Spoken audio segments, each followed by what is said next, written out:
Welcome to the show. இன்னைக்கு நம்ம கோவை மீடியால நம்ம வந்து எதை பத்தி பார்க்க போறோம் அப்படின்னு பாத்தீங்கன்னா, ஒவ்வொரு நாளும் எந்த விஷயம் வந்து ரொம்ப பரபரப்பா இருக்கும் அதை பத்தி மட்டுமே தான் வந்து பேச போறோம். அது மட்டும் இல்ல, மக்கள் வந்துட்டு எந்த விஷயத்தினால அதிகமா சஃபர் ஆகுறாங்களோ, அவங்களுக்கு வந்து ஏதாவது ஒரு பெனிஃபிட் கிடைச்சாலும் அதை பத்தி நம்ம சொல்றோம். ஏதாவது ஒரு விஷயத்தினால அவங்க கஷ்டப்படுறாங்க அப்படின்னாலும் அதை பத்தியும் நம்மளோட கோவை மீடியா சேனல்ல வந்து சொல்லிட்டு இருக்கோம்.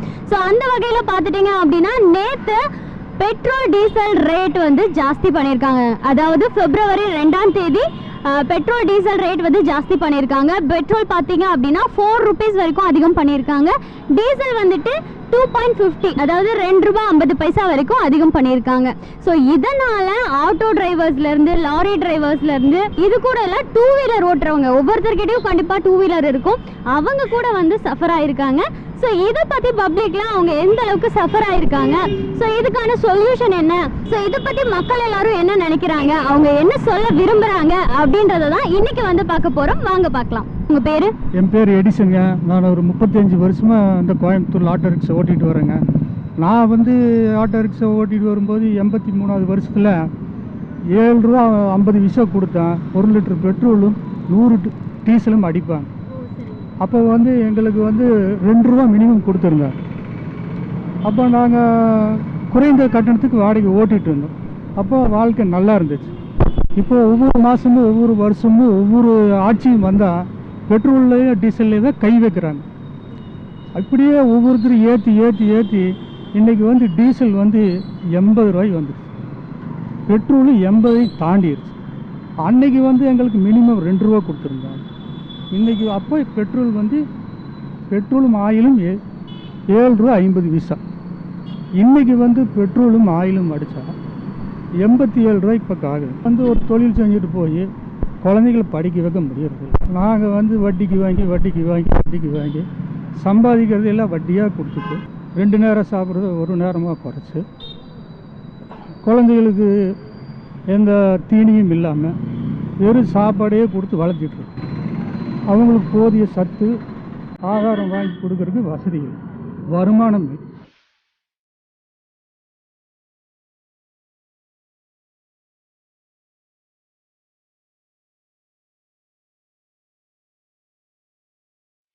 எங்களுக்கு அன்னைக்கு வந்த வாடகை விட இன்றைக்கி குறைவான வாடகையே கிடைக்கும்.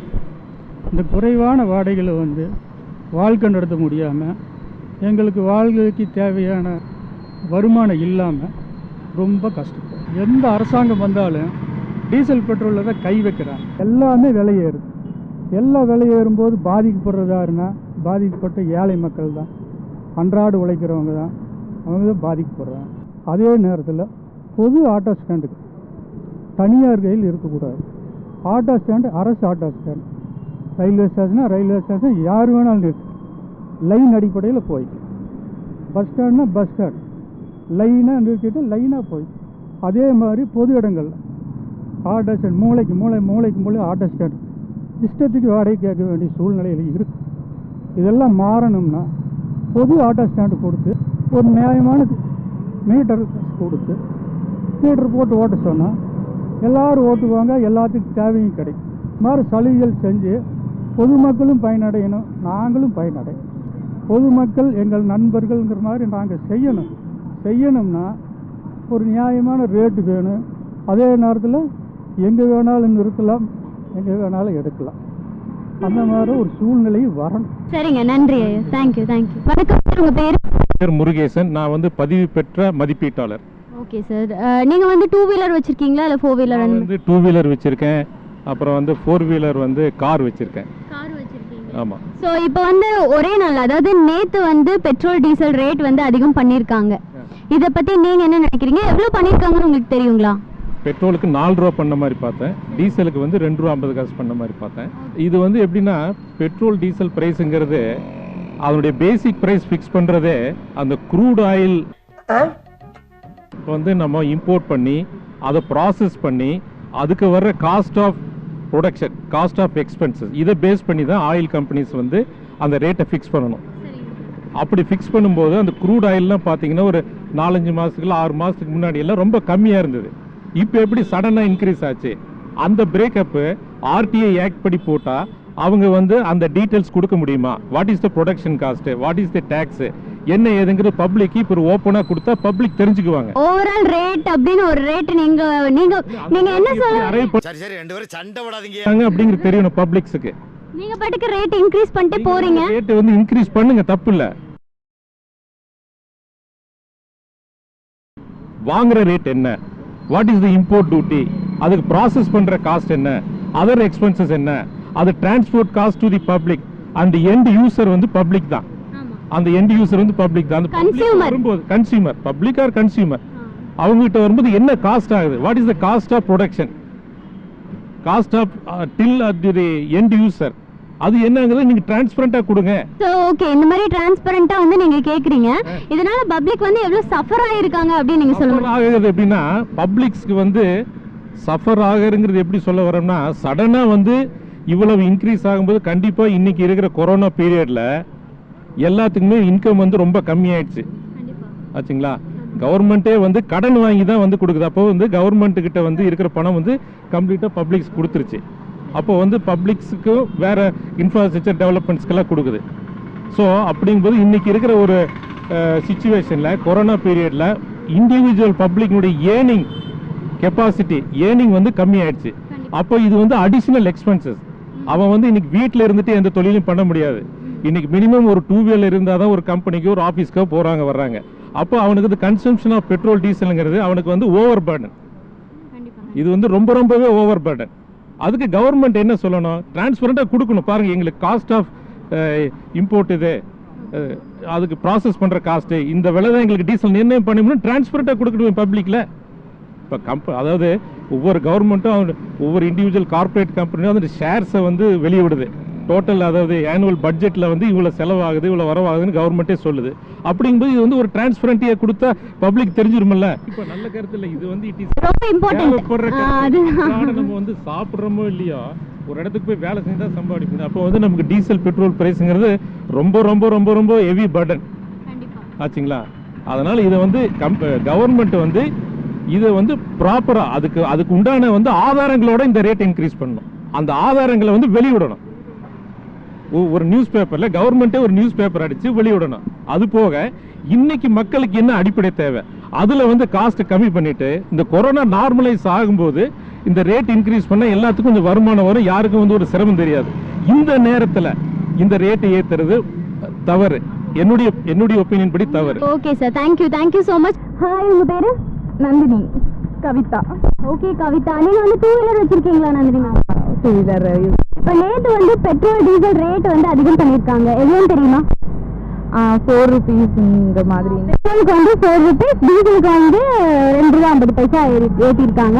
ஸோ இதை பற்றி உங்களுடைய கருத்து என்ன? இதனால வந்து பப்ளிக் என்ன எவ்வளோ சஃபர் ஆகுறாங்க, நீங்கள் என்ன நினைக்கிறீங்க?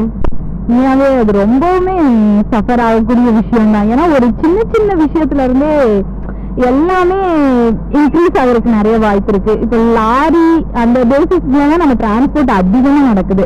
ஸோ இது பெட்ரோல் டீசல் விலை அதிகமாகும் போது கண்டிப்பா லாரி ஸ்ட்ரைக் இந்த மாதிரி சஃபர் ஆகுது. அங்கங்க நமக்கு ஸ்டாக் இதாகுது. அதாவது நான் சாதாரண இதுல இருந்து சொல்லணும்னா, இந்தியாவில் தொழில் முடக்கமாக எனக்கு தக்காளி விலை கூட அதிகமாயிடும். ஸோ கண்டிப்பா டிரான்ஸ்போர்ட்னால தக்காளி விலை கூட ஜாஸ்தி ஆயிடும். அப்ப எல்லா பொருளும் எனக்கு ஜாஸ்தி ஆகும்போது என்னுடைய பொருளாதாரமே கொஞ்சம் இன்க்ரீஸ் ஆகுது இல்லைங்களா. ஸோ கண்டிப்பா நிறைய சஃபர் ஆகுறோம் இதனால. உண்மையா இந்த ஒரு 4 years கிட்ட வந்துட்டு நமக்கு கொஞ்சம் கொஞ்சமா இன்க்ரீஸ் பண்ணி ஹை லெவல்ல கொண்டு வந்துட்டாங்கன்னு தான் சொல்லணும். எல்லாமே தான் பெட்ரோல் டீசல் மட்டும் சொல்றீங்க? பெட்ரோல் டீசல் அண்ட் எல்லாமே. கேஸ் எல்லாம் பார்த்துட்டீங்கன்னா 700 rupeesக்கு மேலே போயிட்டு இருக்கு. ஸோ கண்டிப்பா ஒரு 400ல இருந்தது இப்போ 700ங்கும் போது நார்மல் பீப்புள்ஸ்க்காக அது ரொம்பவுமே சஃபர் ஆகக்கூடிய விஷயம் தான் இல்லையா. டெய்லி டிரான்ஸ்போர்ட் யூஸ் பண்ணுறவங்க தான், டெய்லி வந்துட்டு ஒர்க்குக்கு வர்றதுக்கு எல்லாத்துக்கும் அந்த இதில் இருந்து எங்களுக்கு மளிகை சாமான் எல்லாத்துலேயுமே எங்களுக்கு அதோட எஃபர்ட் தெரியுது கண்டிப்பாக. Okay, thank you so much. Hi sir, உங்கள் நேம்? என்ன பழனிங்க. ஓகே சார், இப்போ வந்து நேற்று பெட்ரோல் டீசல் ரேட் வந்து அதிகமாக இருக்குது, தெரியுமா உங்களுக்கு? தெரியுங்க, பார்த்தேன். எவ்வளோ ஜாஸ்தியாக இருக்குன்னு தெரியுமா? தெரியாதுங்க. தெரியாது சார்.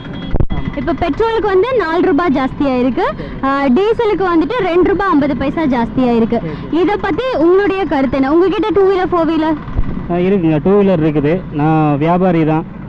நார்மலாக வந்து விலை ஏறும்போது இப்போ நம்ம பக்கத்து மாவட்டத்துலலாம் இப்போ கேரளாலெலாம் வந்து எல்லாமே இதை விட கம்மியாக தான் இருக்குது. நம்ம தமிழ்நாட்டில் மட்டும் அந்த மாதிரி இருக்குதோ அப்படிங்கிற மாதிரி என்னோட ஒப்பீனியன். இப்போ கொரோனா டயத்தில் கொஞ்சமாவது முன்னேறி வரலான்னு பார்த்தா செலவுகள் குறைன்னு பார்த்தா மேலும் மேலும் நம்மளுக்கு சுமைகள் தான் கூட்டிகிட்டு இருக்குது. இப்போ நான் அரேபியன் கண்ட்ரியில் வெளியெல்லாம் நான் ஒர்க் பண்ணியிருக்கேன். ஒரு 7-8 இயர்ஸ் அரேபியன் கண்ட்ரியில் நான் ஒர்க் பண்ணியிருக்கேன். தெரியாது. சார்ஜாவா? தெரியாதுப்பா. அபிதாபியா? அங்கே உள்ள டாலர் மதிப்பில் வந்து நம்ம பார்த்தீங்கன்னா அங்கெல்லாம் வண்டி ஓட்டுறது கார் வச்சிருக்கிறதுலாம் அவங்களுக்குலாம் வந்து அவ்வளோ சௌரியம் ஃப்ரீடம் பண்ணி வச்சிருக்காங்க அந்த கவர்மெண்ட்லாம் அந்த நாட்டிலாம். மாப்ள அந்த ரோட அப்படியே உத்து பார்த்தோம்னா மூஞ்சி தெரியுதுடா மூஞ்சி. அப்படியே ஒரு வாரம் சோத்த ரோட்ல கொட்டி குழம்புகளை ஊத்தி குழச்சி அடிக்கலாம்டா. அப்படியே வச்சா அப்படி ஒரு ஊர் அது. ஆனால் ஆக மோசமாக இருக்கிறது நம்ம தமிழ்நாடு தான் அப்படிங்கிறது என்னோட கருத்து. Okay sir, thank you so much. So welcome back to the show viewers. இன்னைக்கு நம்ம கோவை மீடியாவில் பெட்ரோல் டீசல் ரேட் அதிகமானதை பற்றி மக்கள் எல்லாருக்கிட்டையுமே போய் வந்து பேசணும். ஸோ எல்லா மக்களும் பேசினவங்க எல்லாருமே பார்த்துட்டீங்க அப்படின்னா யாராவது வந்து அவங்க கிட்ட வந்து இதை பற்றி கேட்க மாட்டாங்களா அப்படின்னு வெயிட் பண்ணிட்டு இருந்த மாதிரியே இருந்தது. அந்த அளவுக்கு பல பேர் பல விதமான கருத்துக்கள் வந்து சொல்லியிருக்காங்க. அவங்க பெட்ரோல் டீசல் ரேட் அதிகமானனால எந்த அளவுக்கு வந்து சஃபர் ஆயிருக்காங்க, எந்த அளவுக்கு வந்து கஷ்டப்படுறாங்க அப்படின்றதையும் வந்து சொல்லியிருந்தாங்க. ஸோ இதெல்லாமே வந்து பார்த்துருப்பீங்க. ஸோ இதே மாதிரி இன்ட்ரெஸ்டிங்கான பல நியூஸ் பற்றி தெரிஞ்சுக்கணும், மக்களுடைய கருத்துக்கள் பற்றி தெரிஞ்சுக்கணும் அப்படின்னு நினச்சிங்கன்னா கீப் வாட்சிங் கோவை மீடியா 24/7. ஸோ இதோட நான் கிளம்புறேன். மறுபடியும் இன்னொரு ஷோவில் உங்களை மீட் பண்ணுறேன். This PD signing off. Tata bye bye, take care.